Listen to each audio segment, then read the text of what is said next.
고린도전서는 어떤 책이냐면은 책망의 책이라고 그렇게 말합니다. 주제는 그리스도인은 반드시 영적으로 성숙해 가야 한다라는 것이 이 책의 주제입니다. 그러니까 이 책 자체가 우리들의 신앙생활과 이 모든 것들을 책망하는 겁니다. 책망은 좋은 것입니다. 이것은 우리를 영적으로 성숙하게 하고 풍요롭게 하고 잘되게 하기 위해서 책망을 하는 것인데, 자칫 사람의 책망 속에는 사람의 생각들 때문에, 악독 때문에 상처받을 수가 있어요. 그래서 성경을 통해서 직접 우리가 말씀으로 우리의 삶을 책망받고 교훈받는 것이 굉장히 중요하죠. 주로 이제 어린이들이 어렸을 때 실수도 많이 하고 어린 행동들 때문에, 잘못된 행동들 때문에 부모로부터 꾸지람을 많이 듣는 것과 마찬가지예요. 왜 이 고린도전서를 책망의 책이라고 부르느냐면, 고린도 교회 자체가 영적으로 아직 미성숙한 상태에 있어서 여러 가지 문제를 일으키고 있었기 때문에 사도 바울이 편지를 써 보냄으로 인해서 이제 교회를 책망해서 그들을 더 잘 세우고 바로잡기 위해서라는 것입니다. 그래서 주제가 그리스도인은 반드시 영적으로 성숙해 가야 한다는 것입니다. 여기 열쇠어가 있어요. 열쇠가 뭐냐면은 성숙, 그리고 미성숙이라고 하는 것을, 이 열쇠어를 이제 마음에 담아두고 성경을 보게 되면 훨씬 더 책이 선명하게 잘 보이게 됩니다. 그러니까 이 고린도교 성도들은 정신적, 도덕적, 영적 상태를 우리가 먼저 깊이 이해를 해야만이 왜 이 책에서 바울이 이렇게 강한 어조로 그들 책망했는가를 이해할 수 있습니다. 고린도교 성도들은 사회적으로 볼 때 아주 낮은 계층의 사람들이 있었어요. 그러니까 부자들도 있었고 아주 공부를 많이 한 사람도 있었지만은 다양한 계층의 사람들이 이제 교회 안에 공동체를 이루고 있었는데, 어떤 사람들은 너무 지적 수준이 낮아서 문제였고, 어떤 사람들은 너무 많이 배워가지고, 그래서 이제 헬라 문화의 영향을 받았던 그 지적 철학 이런 것들을 영향을 많이 받았던 그런 사람들로부터 이제 지적 수준이 낮은 사람들이 멸시를 당하고 있었습니다. 근데 그리스도인들도 헬라 영향을 많이 받아가지고 그들은 문학과 교육, 논리학에 빠져가지고 엄청난 자만심을 가지고 있어가지고 고린도 자체가 아덴 사람들에게 있어서 굉장한 그 경쟁 상대가 되기도 했습니다. 그래서 바울은 이러한 히라빈들의 생각을 대항하기 위해서 편지를 쓴 거예요. 교회를 방어하기 위해서. 문제없다. 지식 수준이 낮은 게 그게 뭐가 문제냐. 그래서 바울이 말했던 것은 세상의 철학으로부터 우리가 돌아서고 포기를 해야만이 온전한 그리스도를, 그 실체를 볼 수 있다라고 이렇게 말하고 있는 것입니다. 고린도전서 1장 17절에서 그리스도께서 나를 보내심은 침례를 주게 하려 하심이 아니요 오직 복음을 전케 하려 하심이니 말의 지혜로 하지 아니하면 그리스도의 십자가가 헛되지 않게 하려 함이라고 바울이 말을 합니다. 그리고 2장 1절에서는 형제들아 내가 너에게 나아가 하나님의 증거를 할 때 말과 지혜 아름다운 것으로 하지 아니하였다. 이렇게 말을 합니다. 그러니까 이 서신은 계속해서 세상의 큰 자들, 그들 스스로가 지식적으로 많이 알면 그게 크다고 생각했던 그 세상 철학, 그리고 그런 것을 신뢰하고 있는 것 자체가 예수 믿는 그리스도인들에게 얼마나 어리석은 것이냐라고 꾸짖고 있는 것입니다. 심지어 바울은 고린도서 1장 21절에서 하나님의 지혜에 있어서는 이 세상이 자기 지혜로 하나님을 알지 못하는 거로 하나님께서 전도에 미련한 것으로 믿는 자를 구원하기를 기뻐하셨다라고 이렇게 말을 합니다.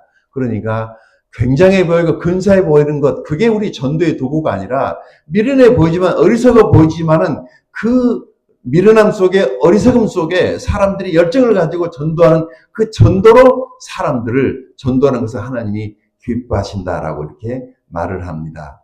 어떻게 보면은 이제 육에 속한 사람들은 이런 것이 어리석게 보였지만은, 그러나 또 영적으로 보면은 말씀이나 안경을 쓰고 보면은 이게 맞다라고 이렇게 바울은 말을 합니다. 무엇보다도 고린도 교회 성도들은 여러 가지 성적인 부도덕과 술 취하는 이런 악에 빠져가지고 이것을 당연하게 여기고 있었고, 심지어 고린도전서 11장에 보면은 주의 만찬까지도 이들은 변질시켜가지고 먹는 식사로 바꿔버리고, 어떤 사람은 일찍 와서 많이 먹고 취해가지고 있었고, 나중에 온 사람들은 배고파하는 이런 모습들. 그래서 바울이 이들을 책망을 하고 있는 것 때문에 이 책을 책망의 책이라고 이렇게 말을 합니다. 여러 가지 이제 내용들을 읽어보게 되면은 정말 강한 어조로 바울이 책망을 하죠. 사실 고린도 교회는 어떤 건물의 외형보다도 사람이 교회이기 때문에 그 교회 안에 사람들이, 구성원들끼리 서로 충돌하고 부딪히고 있었는데, 가장 큰 문제는 지도자를 너무 신봉하고 따르던 나머지 세 그룹이 부딪혔어요. 바울을 따르는 사람들 그룹과, 그 다음에 아볼로를 따랐던 사람들의 그룹과, 그 다음에 베드로를 따랐던 이 세 그룹이 크게 충돌하고 있었습니다. 뭐 자기들만 그리스도를 잘 믿는 것이다라고 자기 주장하다 보니까 이제 서로 이제 파벌이 생기고 파당이 생겼던 것이죠. 바울은요, 이 고린도 교회의 이와 같은 문제를 어떻게 진단하냐면은 이것은 영적인 미성숙이다라고 이렇게 한마디로 바울은 지적합니다. 그래서 성장해야 돼. 성장하면 그거 별 문제가 아니야. 라고 이렇게 바울이 말을 하죠. 특별히 교회 안에서 음행의 문제에 대해서, 교회가 알고도 수수방관했던 것에 대해서 바울이 아주 강하게 이제 얘기를 합니다. 왜냐하면 이 세상의 문화가 교회에 들어와 있었고, 교회도 그냥 그것을 당연시하게 받아들인 것에 대해서 바울은 교회는 그래서는 안 된다. 왜냐하면 교회가 이것을 수수방관하고 있는 것 때문에 사회 사람들이 놀랬다는 거죠. 뭐 교회가 뭐 저래도 되는 거야 라고. 그래서 바울이 이러면 안 된다라고 말을 합니다. 또 6장에 가서 보면은 교회 문제를 스스로 해결하지 못하고 세상 법정에 가지고 갔던 거에 대해서도 바울이 이제 그것도 잘못된 것이다 하면서 여러 가지 결혼 문제라든지 성로들의 이런 질문들에 대해서 사도 바울이 하나씩 답변하고 있는 것을 우리가 볼 수 있습니다.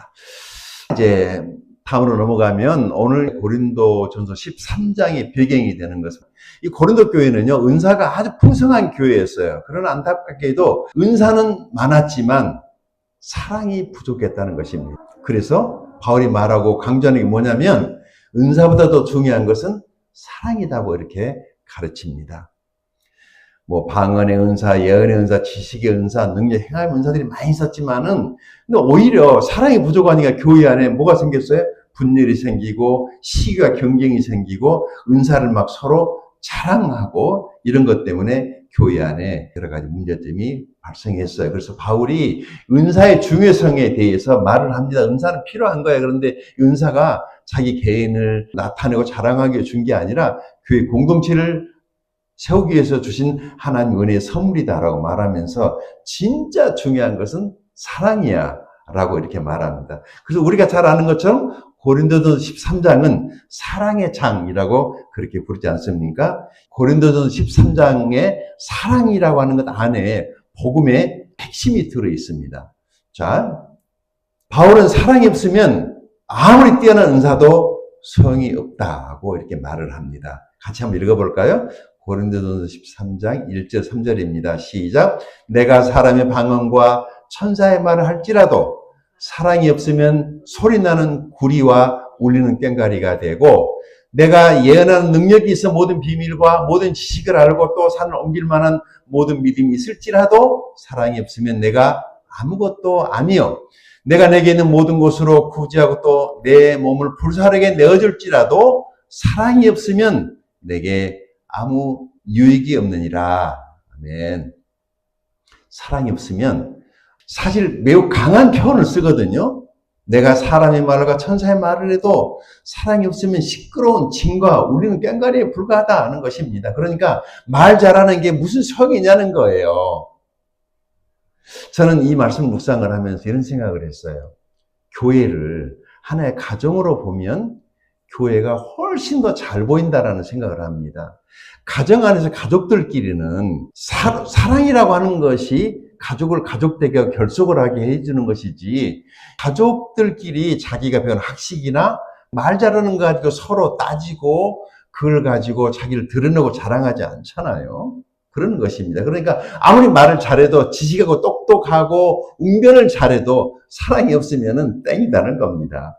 바울이 말합니다. 예언하는 능력이 있어도 모든 비밀을 알아도 산을 옮길 만한 믿음이 있어도 사랑이 없으면 아무것도 아니야 라고 말합니다. 심지어는요, 전 재산을 가난한 사람들에게 다 나눠주고 자기 몸을 불사르게 내어준다 할지라도 사랑이 없으면 그게 무슨 유익이 있겠느냐 하는 것입니다. 하나님은요, 우리의 능력보다 마음을 보십니다. 사역보다 사랑이 먼저입니다. 은사보다 사랑이 더 중요합니다. 두 번째, 사랑은 무엇인가? 사랑은 무엇인가?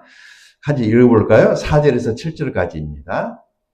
4절부터 7절까지 시작. 사랑은 오래 참고, 사랑은 온유하며 시기하지 아니하며, 사랑은 자랑하지 아니하며 교만하지 아니하며, 무례 행하지 아니하며, 자기의 유익을 구하지 아니하며, 성내지 아니하며, 악한 것을 생각하지 아니하며, 불의를 기뻐하지 아니하며, 진리와 함께 기뻐하고, 모든 것을 참으며, 모든 것을 믿으며, 모든 것을 바라며, 모든 것을 견디느니라.